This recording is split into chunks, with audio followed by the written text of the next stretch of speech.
Hello दोस्तों, जय श्री कृष्णा, जय श्री राधे। आपका हार्दिक अभिनंदन मेरे YouTube channel Ashok बदाल the computer education hub पर। दोस्तों, हम मॉडल पेपर लेके चल रहे हैं कंपटीशन एग्जाम के लिए, जहां रीट, एलडीसी, पटवार, राजस्थान पुलिस, सूचना सहायक, बीसीआई, एससीआई सभी में ये यूजफुल है, काम में आने वाले हैं और पूरे नंबर लाने में आपकी सहायक होंगे। तो आप बने रहिए। और आज मॉडल पेपर नंबर 8 देख रहे हैं। तो आइए दोस्तों, यूएसबी से पहले कीबोर्ड व माउस को कंप्यूटर से जोड़ने के लिए किसका प्रयोग किया जाता था? दोस्तों, जब यूएसबी नहीं चली थी उससे पहले जब कीबोर्ड और माउस को जोड़ा जाता था तो PS2 पोर्ट द्वारा जोड़ा जाता था। नेक्स्ट क्वेश्चन है, PS2 पोर्ट को सर्वप्रथम 1987 में किस कंपनी ने बनाया था या उपयोग में लिया था? तो दोस्तों, PS पोर्ट का सबसे पहला प्रयोग IBM international business machine company द्वारा किया गया था। IBM की शुरुआत 1924 में अमेरिका में की गई थी और IBM ही थी जिन्होंने सबसे पहले कंप्यूटर बनाया था।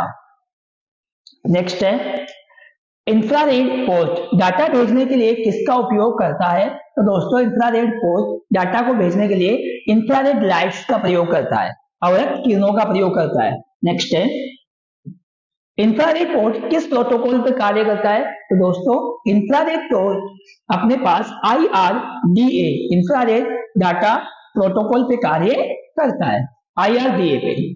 नेक्स्ट है, ब्लूटूथ की खोज सन 1994 में किस कंपनी ने की थी? 1994 में किस कंपनी ने की थी ब्लूटूथ की खोज? तो एरिक्सन कंपनी ने की थी। दोस्तों, एरिक्सन कंपनी ने इसकी खोज की थी। ये इंपॉर्टेंट क्वेश्चन है अपने आप में।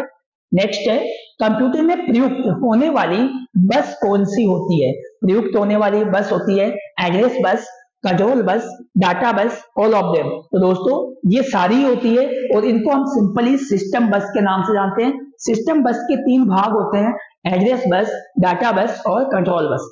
एड्रेस बस केवल उस एड्रेस को लेके जाती है जहां डाटा भेजा जाना है। कंट्रोल बस ये केवल कंट्रोल सिग्नल्स को लेके जाएगी और दोनों ही यूनिडायरेक्शनल होती है, मतलब एक ही दिशा में काम करती है। परंतु डाटा बस डाटा को लेके जाएगी और ये दो द्विदिशीय होती है, बाई डायरेक्शनल होती है, 2 दिशाओं में काम करती है। नेक्स्ट है, सीरियल पोर्ट एक समय में कितने बिट डाटा को अंदर कर या बाहर कर सकता है? तो केवल एक समय में 1 बिट डाटा को ही वो अंदर या बाहर कर सकता है। नेक्स्ट है, पैरेलल पोर्ट एक समय में कितने बिट डाटा को अंदर या बाहर कर सकता है? तो दोस्तों, पैरेलल पोर्ट एक साथ 8 बिट को यानी 1 बाइट को डाटा को अंदर बाहर कर सकता है। ब्लूटूथ से एक समय में कितनी अन्य युक्तियां जुड़ सकती है? तो लगभग अपने बात करें तो 7 अन्य युक्तियां एक समय में जुड़ सकती है एक साथ। नेक्स्ट है, कंप्यूटर में एक कैरेक्टर को किसमें व्यक्त किया जाता है? तो दोस्तों, एक character equal to 1 byte. Next है, कंप्यूटर के भौतिक भाग क्या कहलाते हैं? तो कंप्यूटर के वे भौतिक भाग होते हैं ना, उनको अपन कहते हैं हार्डवेयर। नेक्स्ट है, कंप्यूटर को दिए गए निर्देशों के समूह को क्या कहा जाता है?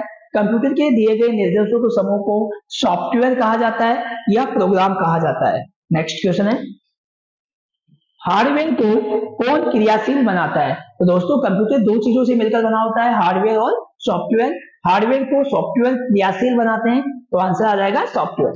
नेक्स्ट है, सॉफ्टवेयर किस रूप में होते हैं? तो दोस्तों, सॉफ्टवेयर जो होते हैं अपने पास वो इलेक्ट्रॉनिक रूप में होते हैं, इलेक्ट्रॉनिक या डाटा के रूप में होते हैं।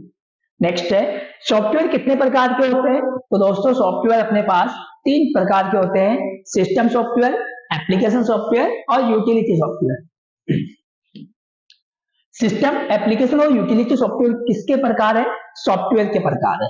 नेक्स्ट है, वे सॉफ्टवेयर जो सिस्टम को नियंत्रित एवं व्यवस्थित रखने का कार्य करते हैं वो क्या कहलाते हैं? वे सॉफ्टवेयर कहलाते हैं। और किस प्रकार के सॉफ्टवेयर कहलाते हैं? ये यूटिलिटी सॉफ्टवेयर कहलाते हैं।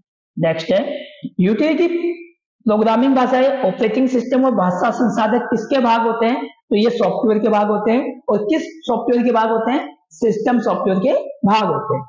नेक्स्ट है, वे प्रोग्राम जो के विभिन्न भागों को रख रखाव, यानी यहां कंप्यूटर लिखा आएगा, वे प्रोग्राम जो कंप्यूटर के विभिन्न भागों का रख रखाव एवं मरम्मत करने का कार्य करते हैं, तो दोस्तों उनको यूटिलिटी सॉफ्टवेयर कहते हैं। नेक्स्ट है, स्कैन डिस्क, डिस्क फ्रेगमेंट आदि का उदाहरण है। ये किस चीज के है दोस्तों? ये यूटिलिटी सॉफ्टवेयर के ही उदाहरण है, क्योंकि ये रखरखाव और मरम्मत का कार्य करते हैं, मैनेजमेंट का कार्य करते हैं। नेक्स्ट है, विंडो एक्सप्लोरर के लिए शॉर्टकट की क्या है? विंडो एक्सप्लोरर अगर ओपन करना है तो विंडोज प्लस ई अपन दबाएंगे तो विंडो एक्सप्लोरर हो जाएगी।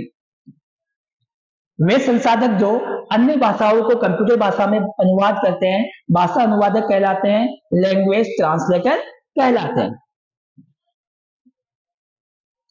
तो दोस्तों, कंपाइलर, इंटरप्रेटर और असेंबलर आदि किसके उदाहरण है? तो ये लैंग्वेज ट्रांसलेटर के उदाहरण है। नेक्स्ट है, पूरे प्रोग्राम को एक साथ कंपाइल किस भाषा संसाधक द्वारा किया जाता है? किस लैंग्वेज ट्रांसलेटर द्वारा किया जाता है? तो दोस्तों वो होता है कंपाइलर द्वारा। कंपाइलर क्या करता है? पूरे प्रोग्राम को एक साथ रीड करता है और उसको फिर कंपाइल करता है, तो हमारे उस समय डाटा का या उस प्रोग्राम का मेमोरी में होना आवश्यक नहीं होता है, तो ये कंपाइलर का कार्य है। नेक्स्ट है, किस भाषा संसाधक में प्रोग्राम का मेमोरी में होना आवश्यक नहीं होता है? तो दोस्तों अभी कहा मैंने कंपाइलर का। नेक्स्ट है, कंपाइलर एक प्रकार से क्या है? तो कंपाइलर एक प्रकार से सिस्टम सॉफ्टवेयर है। सिस्टम सॉफ्टवेयर में का एक भाग होता है लैंग्वेज ट्रांसलेटर, तो वो है। नेक्स्ट, किस भाषा संसाधक में प्रोग्राम के निष्पादन के समय मेमोरी में होना आवश्यक होता है? तो ये बात करेंगे अपन इंटरप्रेटर की। इंटरप्रेटर क्या करता है दोस्तों? एक समय में एक ही लाइन को इंटरप्रेट करता है, रीड करता है, उसको कन्वर्ट कर देता है दूसरी लैंग्वेज में। तो हमारा बाकी लाइनों के लिए प्रोग्राम का कंप्यूटर में होना आवश्यक होता है। नेक्स्ट क्वेश्चन है, एक लाइन को निष्पादित किया जाता है, तो दोस्तों अभी मैंने कहा इंटरप्रेटर द्वारा। नेक्स्ट है, असेंबली भाषा में लिखे प्रोग्राम को मशीनी भाषा में अनुवाद कौन करता है? असेंबलर करता है। नेक्स्ट क्वेश्चन है और लास्ट क्वेश्चन है, कंप्यूटर के समस्त कार्यों के संचालन करने वाले प्रोग्राम के समूह को क्या कहते हैं? तो ऑपरेटिंग सिस्टम कहा जाता है। दोस्तों, हम पार्ट 8 में ज्यादा अपने सिस्टम सॉफ्टवेयर के बारे में पढ़ा है, इसके संबंधित क्वेश्चन पढ़े हैं। हमने इससे पहले हार्डवेयर पढ़ चुके हैं, बेसिक पढ़ चुके हैं, पीडिया पढ़ चुके हैं, विकास, विशेषताएं, ये सारी चीजें हमारे मॉडल पेपर नंबर 7 तक आई। मॉडल पेपर नंबर 8 में हमने सॉफ्टवेयर पढ़ा और अभी कंटिन्यू रहेगा ये, तो आप हमारे साथ जुड़े रहिए और हर एक क्वेश्चन को यहाँ से करते रहिए। तब तक के लिए धन्यवाद।